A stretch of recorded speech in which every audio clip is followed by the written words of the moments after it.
So welcome guys, this is Conduition. I am Rav Shiva. I'll be the host of this show tonight, this video. So this is one of my all-time favorite videos to watch. I loved this video since I was a kid, and I wasn't sure why until I got older. I started looking at it more closely.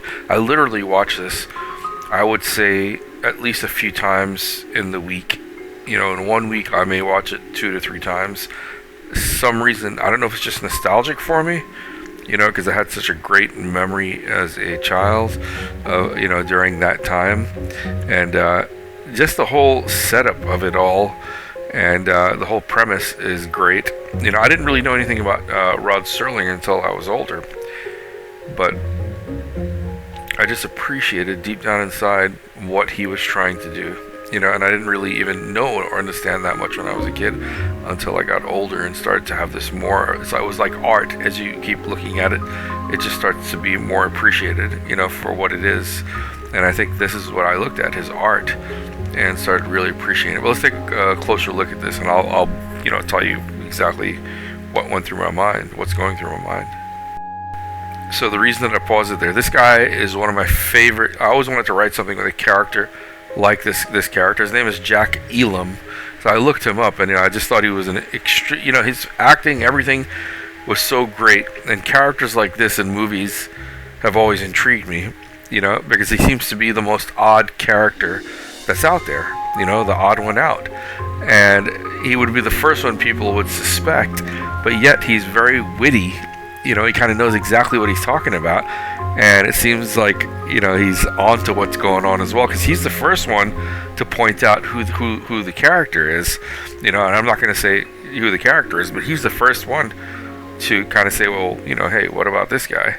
And everybody else is kind of like, in a stupor, because they're not sure what's going on when they have all this extra,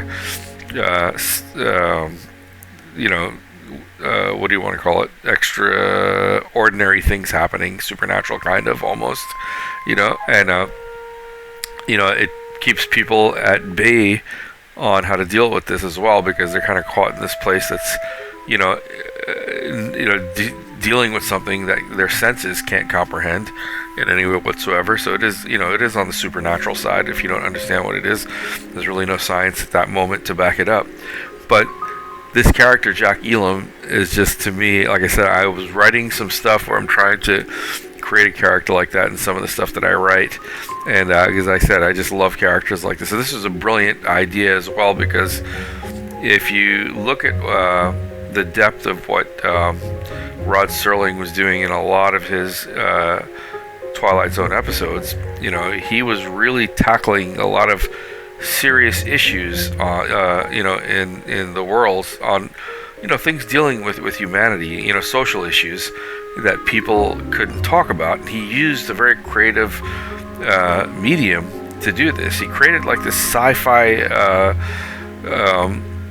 canvas, and basically put everything in to his stories and dealt with it as if. It was just beautiful, and I love this. I love Rod Serling. I love everything that he's done, and it just blows my mind. But I can go on and on and on. But let's take a look at this and watch it a little bit further.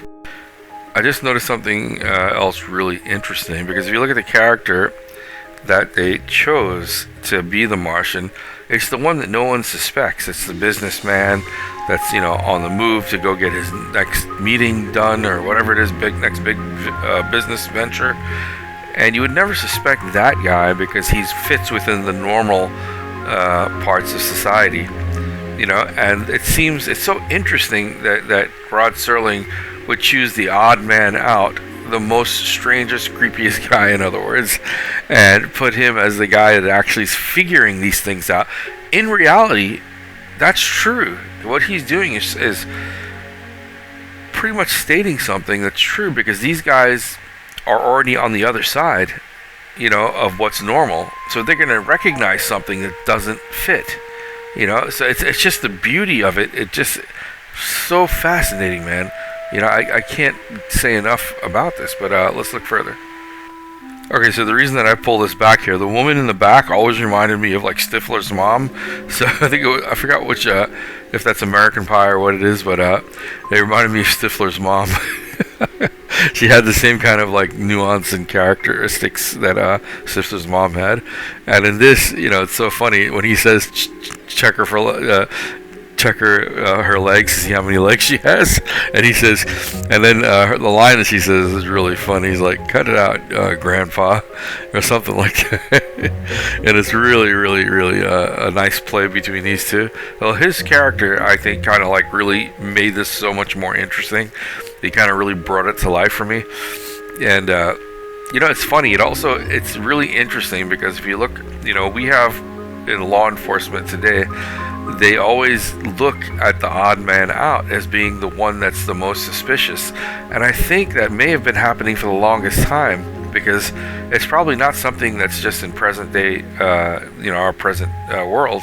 It's probably happened back in that time as well. And that's why it was kind of emphasized here that he went automatically and started picking on the odd man out, on Jack Elam's character, which I think is great, and look, this is another way of him dealing with that as well, of that same dynamic between how these people are treated, because he was very big on these issues, huge, and it's just fascinating to watch. Like I said, when I was a kid, I just appreciated it for what it was. But as I got older, and I have 2 degrees in chemical substance abuse counseling, and I worked as a counselor for a while, so I got to work with a lot of people that were like myself. I wasn't addicted to any drugs or anything, but I could say that I'm the odd man out in whatever I do. We have that in common, and I could understand being the odd man out, and I think that's why I appreciate this character so much. It just blows my mind, and let's look a little bit further, because like I said, I can keep going on and on about this guy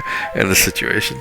So again, we have an interesting aspect here. Like another thing that was fascinating to me is that not even this guy, Jack Elam, who's the odd man out, knew that guy who's standing behind the counter was. If you haven't seen this, I'm sorry, but it's the only way I can do this. Most likely people have seen this already that are watching this video, so I apologize to the ones who've never seen it.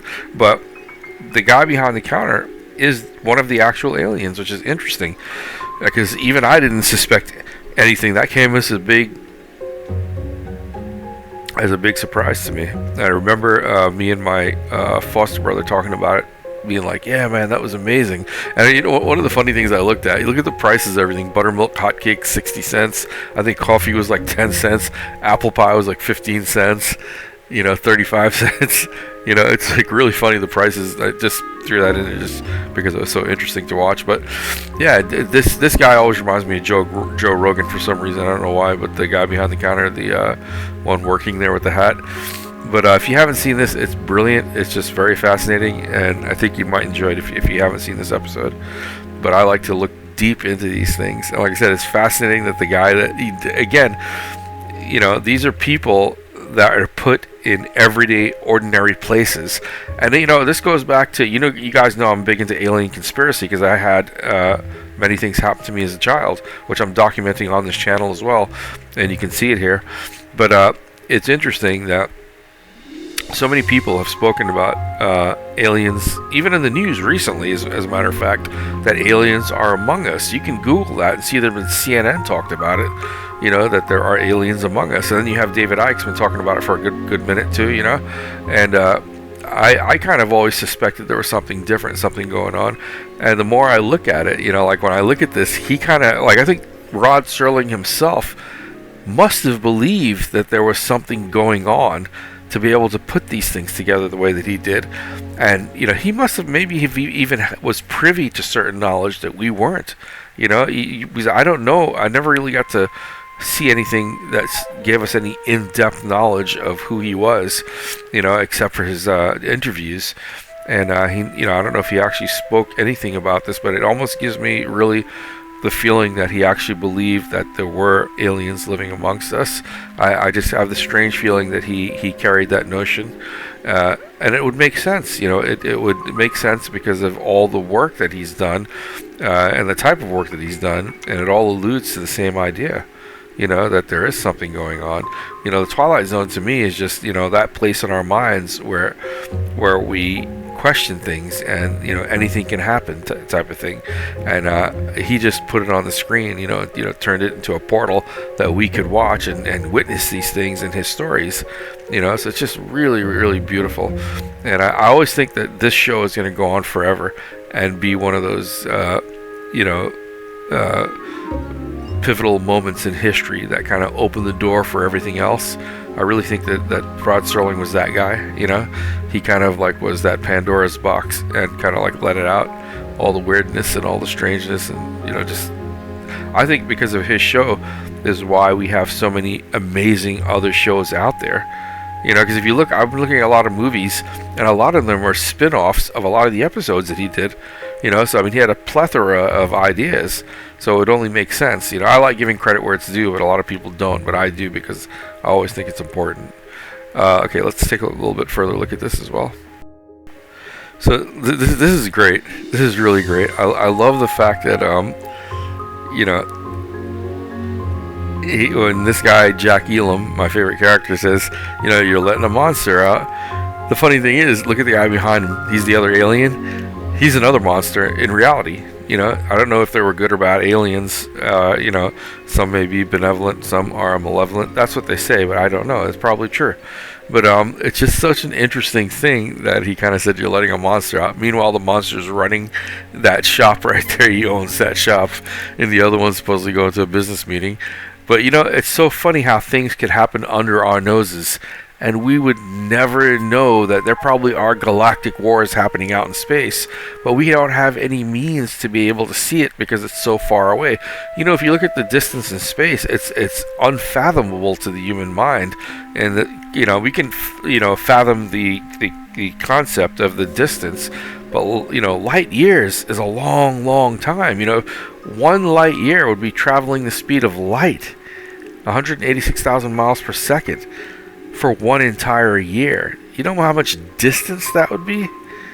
That's 1 second is 186,000 miles. An entire year at that speed. How much ground? It's like, so that's why things could be happening out there we'll never know about. But like I said, I wonder if this show, The Twilight Zone, because if they have like other, I always figure if they have other civilizations out there that can pick up our signals, and they get the Twilight, this show might be, I would believe that this show would be popular on many different planets out there in galaxies, and even maybe even different dimensions. I don't know if they can pick up our stuff here, but I figure that Rod Serling's so universal that people everywhere in the universe would love his stuff. And I love his stuff completely. Guys, I just wanted to put this out there just to kind of like talk about it a little bit and bring up, some of the ideas, and talk about how in-depth this man was and how courageous he was to, to do the things that he did, talk about the things that he did, because it did pave way for a lot of other great people to come out and do some great stuff as well. And like I said, I like to pay homage and respect back to the people that were the originators, just like Rod Serling, And Jack Elam, I hope they have more character actors like this man. He's amazing, and all of them were great, but this guy, like, these characters are my favorite. Maybe I can relate with him in more than one way. Who knows? Alright guys, I'll leave you with that, and I'll see you in the next videos. Please don't forget to hit that like button and the notification bell so you can get my videos when they come in, and because that really will enable me to buy a mansion and a Bugatti. I'm just kidding, guys. It'll enable me to get food so I can eat and to pay my rent, because there's a whole long story of why that's been taken away from me by certain people, and I'll get into that at certain points, but I'll leave you with that, guys. Stay safe, and if you have any comments and feedback, please leave it for me. I will answer everything that you guys put out there, or try to at least say, maybe I'll make a video to answer some of the comments. I think I'll do that to make it easier. But I love talking about this stuff, and about aliens and anything else. And this is Conduition, guys. I'll see you guys in the next video. Stay safe, guys.